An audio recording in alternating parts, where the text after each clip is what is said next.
2018 Vauxhall Viva Rocks Review. The good points of Vauxhall Viva Rocks: funky styling, surprisingly good to push, comparatively spacious cabin, cheap to operate. The bad points of Vauxhall Viva Rocks: small boot, just one engine being offered, lack of advanced safety kit, poor value weighed against regular Viva. Positioned below the Adam and Corsa models in Vauxhall's range, the Viva Rocks relies heavily for the regular Viva city car and commands a rather higher price tag. The perhaps most obviously changes incorporate a restyled front and back end, chunkier side skirts as well as the addition of roof rails, 18mm extra ground clearance, new 15-inch alloy wheels plus a revised interior. Available a single trim level based for the regular Viva's say AC spec and boasting almost identical performance, Vauxhall expects the Viva Rocks to get a comparatively young driver because of its bolder, more utilitarian styling that taps into the growing need for SUVs. Direct rivals add the Suzuki Ignis, Kia Picanto's line along with the Fiat Panda City Cross. Questionable affordable. There's the normal SP watch of normal equipment within the Viva Rocks, including aircon, electric front windows and cruise control, yet it doesn't compare well on the regular Viva. At time of writing, a Viva SL can be purchased for less money compared to Viva Rocks despite it boasting additional kit including Vauxhall OnStar, dual-zone climate control as well as a leather controls. Other niceties, including heated front seats, lane departure warning and rear parking sensors might be added at expense. Mixed bag of practicality. Like the normal Viva, the Viva Rocks has enough room for 4 adults 5 at the pinch due to its boxy shape as well as a well-packaged interior. However, it's not the TARDIS, so anticipate to make compromises if anyone associated with an exceptionally big build is being placed in the cabin. Interior space for storing is adequate, although note there won't be rear door pockets. Disappointingly, the Viva Rocks' luggage capacity can't match up to your capacious cabin. With just 206 liters of boot space using the rear seats up, it isn't able to match the Suzuki Ignis, Fiat Panda City Cross, Kia Picanto and Skoda Citigo. Fold the corner seats down and there's a much more competitive 1,013-liter capacity, regardless of whether they don't fold flat. Surprisingly good to operate a vehicle. Out around the road, the Viva Rocks is impressively well-rounded and easy drive an automobile. The 75 horsepower 1.0-liter 3-cylinder motor feels gutsy enough out partying and provides a characterful engine noise. Motorway drives are going to be less enjoyable, however, due to the shortage of outright power. The 5-speed manual transmission is usually a joy make use of, which has a nice short action and slick, snappy gear changes. Fuel economy is really acclaimed: 60.1 miles per gallon average, 2.7 miles per gallon less compared to Viva's. Thanks to its tall profile and raised ride height, the Viva Rocks' body leans noticeably through corners, even though it doesn't stop the vehicle from feeling safe and stable, regardless if pushed.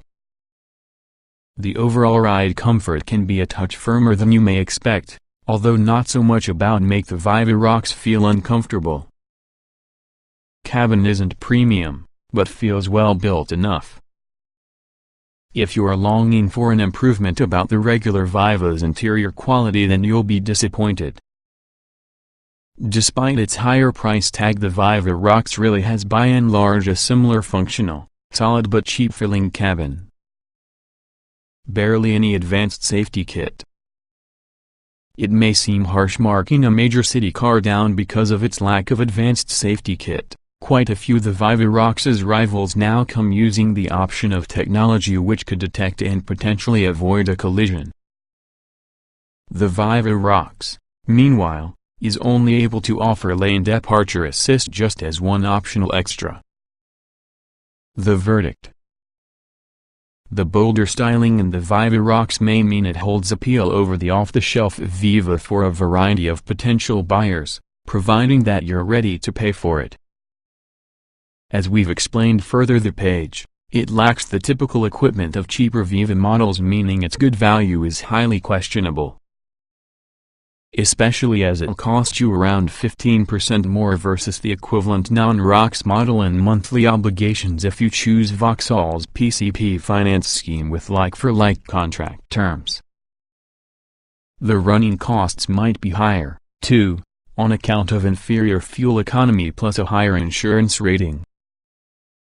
And don't believe the raised ride height means you'll be gaining extra off-road credentials. The Vivarox belongs strictly about the road.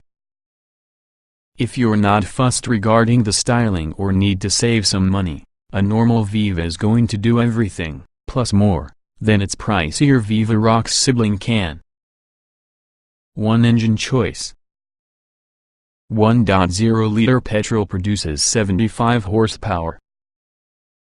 Excellent 5-speed manual gearbox. The Vauxhall Vivarox can be obtained with one engine, single.0-liter 3-cylinder petrol producing 75 horsepower and 95 Nm of torque. It's enough to get the auto up to speed in and about, but the deficiency of outright grunt is usually an issue on faster roads, the spot that the Vivarox feels underpowered. A 106 mph top speed and 0.62 mph use of 13.1 seconds attests for this. Besides the ultimate absence of power, the naturally aspirated engine, no turbo or supercharger, is easy to operate the vehicle and is usually good fun when worked hard. Throttle fact is excellent as well as the offbeat engine note is pleasingly characterful. Sweet 5-speed manual transmission. Changing gear inside the Vivarox can be a pleasant experience as a result of a slick and snappy 5-speed transmission.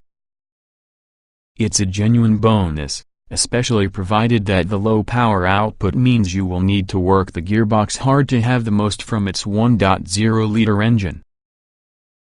Safe and stable, even when the body leans in corners. Easy they are driving in park. Tight turning circle. The Vivarox is well based for inner city driving on account of its compact dimensions and small turning circle. Swiveling the controls to get around tight bends is done easier with city mode, while optional parking sensors mean squeezing the Vivarox into tight spaces is not hard. Out on faster roads, there's a visible amount of body roll, the location where the body of your vehicle leans away from a corner, to cope with, although not much as to have the Vivarox feel unstable. In fact, regardless of whether pushed hard, it clings on through corners and remains safe and predictable, great for young or inexperienced drivers. Little to no off-road credentials. Don't be fooled with the rugged-looking plastic exterior trim or raised ride height. The Vivarox just isn't suited to any form of off-roading. Remember, there's no four-wheel drive or clever electronic aids to aid maintain grip in slippery conditions. Simple and rugged-feeling cabin. Clear dials and controls. No reach adjustment on controls. Hop behind the wheel from the Vauxhall Vivarox and you're presented having a functional, in any other case terribly exciting cabin. All from the major controls and switches are typically easy to understand and operate, with or without the optional 7.0-inch infotainment touchscreen fitted. It most likely are not the last word in design flair, but there's still some nice touches, for example the sporty-looking controls and subtle chrome inserts. There's an enjoyable cohesion to where all things are fitted, too, wonderful controls making the most of an uncluttered, logical layout. Average interior quality. The standard of materials used from the Viva Rox cabin is par with the course for an urban area car. There are a few nice elements, yet with the most part it's cheap and robust with plenty hard plastics. Viva Rox drivers shouldn't get major concerns over the vehicle's cabin lasting the course, with many switches and controls feeling durable enough for the purpose the majority of models should go through of their lifetime. Comfortable seat, but tire could do with more adjustment. The Viva Rox includes driver's seat height adjustment as standard, an extra on a smaller city car this way, however does without the reach adjustment for the tire. This means exceptionally tall short drivers may struggle to have fully comfortable as to what is an otherwise relatively spacious and comfy cabin.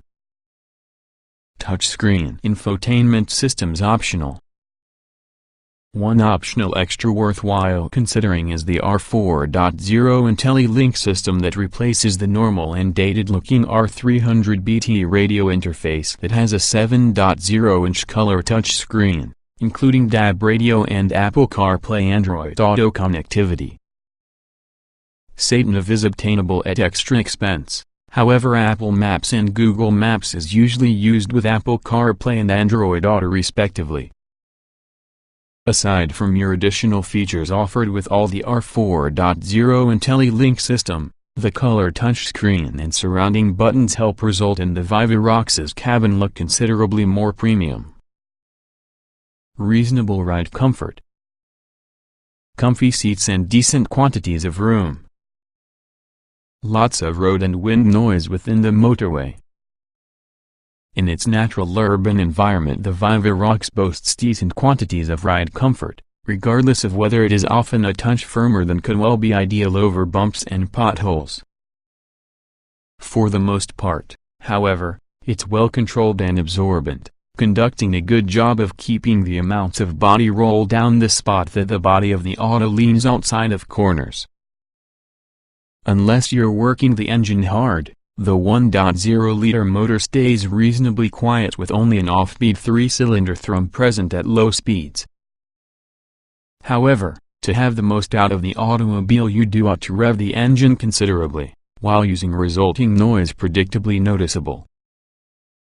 It's not unpleasant, mind, nor can it be unusual for the car within this class. Road noise and wind noise are respectable if you don't take the Viva Rox over motorway or road. The car's high-sided design means it may pick in the wind easier than the majority of its rivals, and you'll have to turn radio stations up high to drown out of the elements. Standard fit cruise control and aircon, plus optional heated seats should make journeys more pleasing. Average equipment levels. Not approximately similarly priced Viva.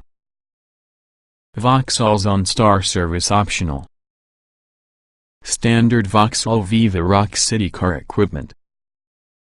Just one trim level means a relatively straightforward equipment list, including aircon, driver's seat height adjustment, heated electrically adjustable door mirrors, 15-inch alloy wheels, cruise control, trip computer, R300BT radio including USB and Bluetooth connectivity, front fog lights, emergency tire inflation kit, silver effect roof rails, Vauxhall Viva Rox hatchback accessories. Should you want, there's several optional accessories being offered, including a collection of 10 different exterior paint colors. Other available kit incorporates a spare wheel instead from the emergency tire inflation kit, lane departure warning, rear parking sensors, Vauxhall OnStar personal connectivity and service assistant including onboard Wi-Fi, automatic crash response and 24-hour assistance, winter pack including heated seats and leader, Satanav and Apple CarPlay Android Auto. Yet for being tested by Euro NCAP. All cars consist of plenty of airbags. Lane departure warning optional. The Vauxhall Viva Rocks and regular Vauxhall Viva where it's based is yet being tested by Euro NCAP, meaning it doesn't already have an official safety rating. All cars include a selection of airbags and lane departure warning, the one piece of high-tech safety kit available for an option. This lags behind rivals including the Kia Picanto's line and Suzuki Ignis, because both versions offer autonomous emergency braking, being an optional extra. How many ISOFIX child car seats can I fit into a Vauxhall Viva Rocks hatchback? With 2 ISOFIX mounting points within the outer rear seats, the Viva Rocks will be able to accommodate 2 child seats with relative ease, although don't trust in getting anyone bigger an infant inside middle seat at a similar time. Average passenger space. Storage space tight from the back. 2 ISOFIX points. Up front there's enough space for 2 main reasonably large adults regardless of the Viva Rocks' compact dimensions. Just beware that in case the person within the passenger seat is very tall, their knees may stray close to your gear lever, creating some potentially awkward moments of physical contact. Room within the back is sufficient to accommodate 2 average-sized males or 3 smaller children. Headroom is okay for those under 6 feet tall, and even though legroom are going to be inevitably tight should the passenger or driver has their seat far back, it's still competitive just for this type of car. Overall safekeeping is okay, with 2 front cup holders, space under the center console to save your phone, a decent-sized glove box and door pockets pretty much capable of swallowing a half-liter bottle of water. There's additionally a shelf on top of the glove box, although we found out that items slipped away from this when cornering or under hard acceleration. Things aren't particularly spacious within the back, with merely the 1 cup holder without door pockets. There shouldn't be any major issues parking the Viva Rocks, which consists of compact dimensions, meaning it could possibly fit in including the smallest of spaces and garages. Optional rear parking sensors are available for any small fee. The Vauxhall Viva Rocks' 206-liter boot capacity with all the rear seats constantly in place lags behind key rivals, for example the Suzuki Ignis, Fiat Panda City Cross, Kia Picanto's line and Skoda Citigo. There's a large drop between loading lip and boot floor, as the opening is awkwardly shaped. You can fold the spine seats down, in a very 6040 split, to create an even more competitive 1013 liters of luggage space. However, beware the seats don't fold completely flat, which makes it tricky to load long items.